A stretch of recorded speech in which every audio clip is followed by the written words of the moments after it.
Hello बच्चों, आज मैं बात कर रहा हूँ यूनिफॉर्म मोशन की। यूनिफॉर्म मोशन में आप देखेंगे तो स्पीड वर्सेस अगर टाइम का ग्राफ देखेंगे तो इसमें आपको स्ट्रेट लाइन मिलेगी। स्ट्रेट लाइन का मतलब हुआ टाइम एक्सिस के स्ट्रेट लाइन ग्राफ हो गए। इसमें t बराबर 0 पर आपको भी मिल रही है, t बराबर 1 सेकेंड में भी, t बराबर 2 सेकेंड पे भी मिल रही है। अगर इसका एक्सेलरेशन टाइम देखें तो जब स्पीड कांस्टेंट होगी ना तो उसकी एक्सेलरेशन क्या होगी, 0 होगी। देखो एक्सेलरेशन क्या होगी, 0। तो 0 ग्राफ को अप और डाउन पर दिखाओ, यहाँ दिखाओ। ओके, और यहाँ पर देखो s बराबर वी टी हो जाएगा, v बराबर s बाई टी होता है, तो s बराबर वी टी होगा s वर्सेस t में। तो इसका ग्राफ स्ट्रेट लाइन होती है, आप स्ट्रेट लाइन का ग्राफ पढ़े होंगे y बराबर एम एक्स करके। दूसरी जो ग्राफ है वो है uniformly accelerated motion with u equal to 0 at t equal to 0। Uniformly accelerated motion with u equal to 0 at t equal to 0। इसमें क्या है कि एक्सेलरेशन को यूनिफॉर्म कर दिया गया है, मतलब ये एक्सेलरेशन है और ये टाइम है। जब भी एक्सेलरेशन कांस्टेंट क्वांटिटी कोई होगी वो आप देखेंगे तो टाइम एक्सिस के हमेशा पैरेलल रहेगी। देखो ये टाइम एक्सिस है, ये एक्सेलरेशन है। जब इसका ग्राफ देखेंगे वी टी का कांस्टेंट में तो ये स्ट्रेट लाइन हो जाएगी। देखो इस तरह से स्ट्रेट लाइन पास करेगी ओरिजिन से। और जब इसका डिस्टेंस टाइम देखेंगे तो पैराबोलिक होगी, बहुत फास्ट क्या होगी, डिस्टेंस चेंज करेगी, मतलब कि डिस्टेंस इंक्रीज करेगी। अब यहाँ पर कंडीशन जो है तीसरा, तो थर्ड कंडीशन है कुछ इस तरह से है, यूनिफॉर्मली एक्सेलरेटेड मोशन है लेकिन इसमें u 0 नहीं है एट t बराबर 0 पर। यहाँ पे t बराबर 0 पर u 0 है, लेकिन यहाँ पर t बराबर 0 पर u 0 नहीं है। तो कैसा ग्राफ होगा, देखो t यहाँ पर 0 है, यहाँ पर t 0 है, लेकिन यहाँ पर u है। ऐसा समझ में बात। तो v बराबर u प्लस ए टी, ऐसा ग्राफ होगा। अब इसका क्या करना है, t बराबर 0 पर, t बराबर 0 पर s क्या होगा, 0 हो जाएगा। तो यहाँ से स्टार्ट होगा, क्लियर है। तो ये से ग्राफ होगा।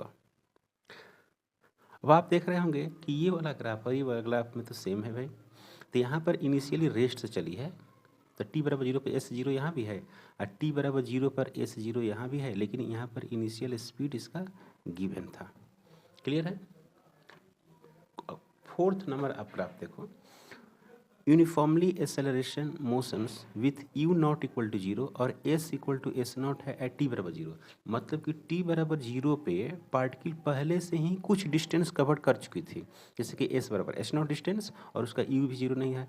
तो v और t में तो समझ में आता है, v बराबर u प्लस ए टी। लेकिन यहाँ देखो क्या कर दिया मैंने, s equal to S not u t plus 1/2 a t square. इसका मतलब ये हुआ कि t बराबर 0 पर, t बराबर यहाँ 0 है, तो यहाँ पर एस नॉट पहले से है ना। t बराबर 0 पर एस नॉट 0 है।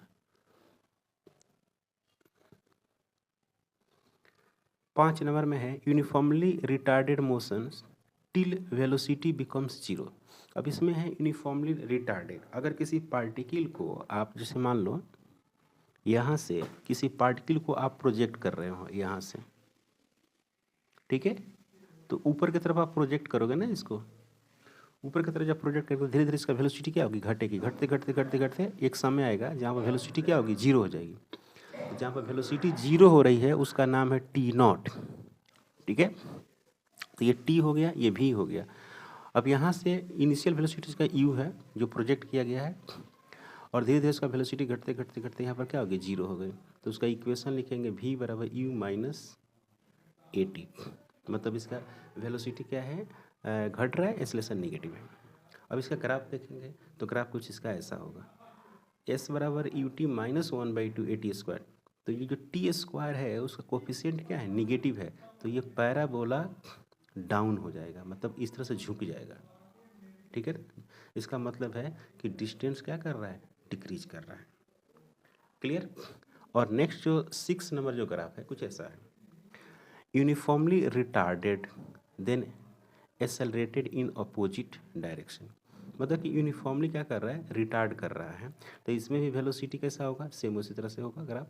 धीरे धीरे वेलोसिटी क्या हो रही है, घट रही है, और ये होगी। यानी कहने का मतलब ये हुआ कि पहले नीचे आई है और फिर क्या हो गया, टकरा गई, यहाँ पर जीरो हो, डिस्टेंस क्या कर रही है, मैक्सिमम कवर किया और उसके बाद फिर क्या कर रही है, फॉल डाउन कर रही है।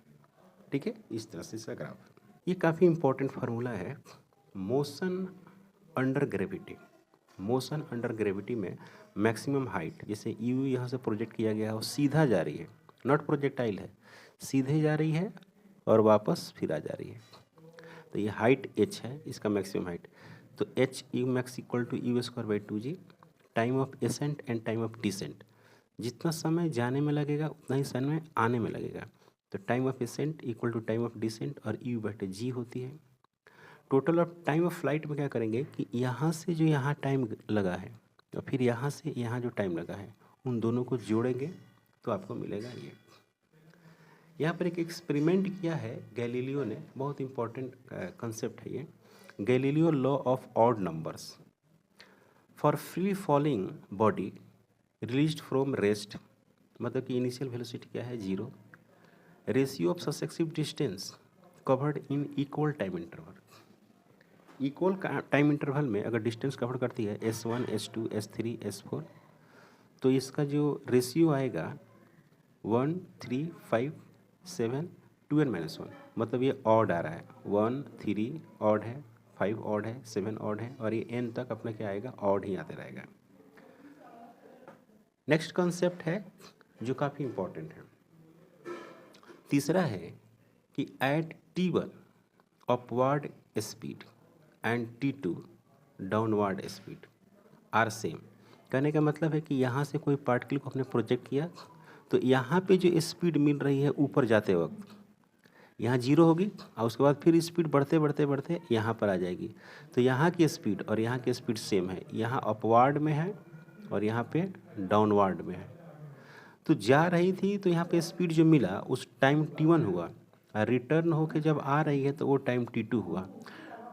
तो यू से प्रोजेक्ट किए हैं, ये वाली हाइट h है और ये वाली हाइट कैपिटल H है। तो आपको क्वेश्चन पूछता है कि जहाँ पे दोनों का स्पीड सेम था वो हाइट क्या होगा, तो h equal to 1/2 g T1 T2 होगा। फिर आपको पूछेगा कि इसका मैक्सिमम हाइट कितना रहा है, तो ये है 1/8 h T1 प्लस T2 उसका स्क्वायर होगा। क्लियर है। नया कंसेप्ट एक है ये वाली कि h हाइट का एक टावर है, एक पार्टिकल को भी से फेंक रहे हैं, फिर एक पार्टिकल को इधर भी से फेंक रहे हैं, फिर एक पार्टिकल को इधर भी से फेंक रहे हैं, ये सब भी है, ये नॉट V1, ये सभी का वेलोसिटी भी है। एक अपवार्ड है जिसका टाइम T1 लग रहा है, डाउनवार्ड है जिसका टाइम T2 लग रहा है, एक हॉरिजेंटल है जिसका टाइम T3 है। तो आपको पता है कि जो टाइम टेकन होता है वो किस बात पर डिपेंड करता है, वो डिपेंड करता है हाइट पर। तो यहाँ पर जो T3 होगा, ये T3 जो हॉरिजेंटल फेंक रहे हैं, T3 T1 T2 में जो रिलेशन होगा वो होगा √T1 T2, T3 equal to √T1 T2, और इसकी जो हाइट होगी वो h equal to 1/2 g T1 T2, capital H equal to 1/2 g T1 T2, इसकी रिलेशन ये काफ़ी इम्पॉर्टेंट है, बहुत। अब आती है यहाँ पर reverse swimmer problem. Reverse swimmer problem में जैसे swimming in the same direction of water flow, ये एक रिवर है और इसमें रिवर की जो फ्लो है वो VR है, और इसमें स्विमर जो फ्लो कर रहा है उसका वेलोसिटी भी है, और दोनों एक ही दिशा में है, तो सिंपली क्या कर देंगे, ऐड कर देंगे। ऐसा आपने स्कूल में भी पढ़ा होगा।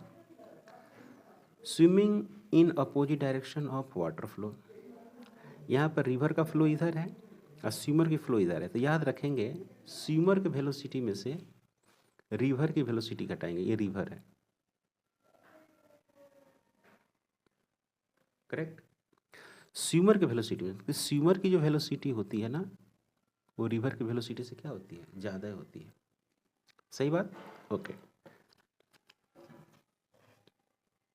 नेक्स्ट कंसेप्ट है for shortest path. Shortest path मतलब कि कवर करने का मतलब हुआ कि यहाँ पर एक स्विमर है और ये विड्थ है रिवर की D, रिवर का फ्लो ऐसे हो रहा है, तो एक बैंक इधर है दूसरा बैंक इधर है। तो शॉर्टेस्ट पाथ का मतलब होता है कि स्विमर जब तैरना स्टार्ट करे तो जस्ट अपोजिट पहुँचे, यहाँ पहुँचे, तो इसको बोलते हैं शॉर्टेस्ट पाथ। मतलब कि इधर की दिशा में कोई डिस्टेंस कवर नहीं करे, तो ये ऐसे जाएगा, ऐसे ऐसे डायरेक्शन होगा इसका, और ऐसे घूमते घूमते घूमते घूमते कहाँ चला जाएगा, यहाँ चला जाएगा। ठीक है, तो प्रोजेक्ट करेगा ऐसे, तो ये हो गया भी, ये हो गया आपको भी रिवर, और ये हो गया इसका मी। तो यहाँ पर क्या, for minimum displacement to reach at point B, इसको आप इसमें ज्योमेट्री लगा दीजिए। तो ये परपेंडिकुलर हो गया, ये हाइपोटेनस हो गया, ये बेस हो गया। तो साइन थीटा इक्वल टू क्या लिखेंगे, वी आर अपन भी लिखेंगे। तो भी रिवर का फ्लो दिया रहेगा, अभी स्विमर का फ्लो दिया रहेगा, दोनों को डिवाइड करेंगे तो आपको थीटा मिल जाएगा। तो कितने एंगल से इसमें प्रोजेक्ट करना चाहिए ये आपको मालूम चल जाएगा। क्लियर है। अब यहाँ पर आती है बात टाइम ऑफ क्रॉसिंग, कितना देर में क्रॉस कर जाएगा। तो इसकी हमको चौड़ाई मालूम है, इसकी चौड़ाई मालूम है, इस कंपोनेंट की वेलोसिटी पता करो, इस कंपोनेंट का, इसका कंपोनेंट इधर इस दिशा में। तो ये तो भी है, ये थीटा है, इधर क्या होगा, भी कॉस थीटा। तो टाइम क्या होगा, टाइम लगेगा डिस्टेंस डिवाइडेड बटे इधर का वेलोसिटी। तो इधर का वेलोसिटी क्या होगा, भी कॉस थीटा। तो T is equal to D बटे भी कॉस थीटा। यहाँ पर लिखा हुआ है नोट में कि if V R greater than V, then for minimum drifting sine theta V बटे वी आर होगा।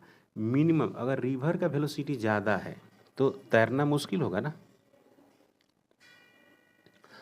पांचवा कंडीशन यहाँ पर है कि फॉर मिनिमम टाइम कैसे लगेगा। तो देखो ये हो गया मिनिमम टाइम में क्या होगा कि परपेंडिकुलर जंप करना होगा। कैसे जंप करेंगे, परपेंडिकुलर जंप करेंगे ना, तो थोड़ा थोड़ा मुड़ते मुड़ते हम कहाँ चले जाएंगे, यहाँ आ जाएंगे, यहाँ पर आ जाएंगे। तो फॉर मिनिमम टाइम टेकन में क्या लिखेंगे, टी मिनिमम, डी ये डिस्टेंस, डिवाइड बटे भी कर देंगे, तो ये मिनिमम आ जाएगा। करेक्ट।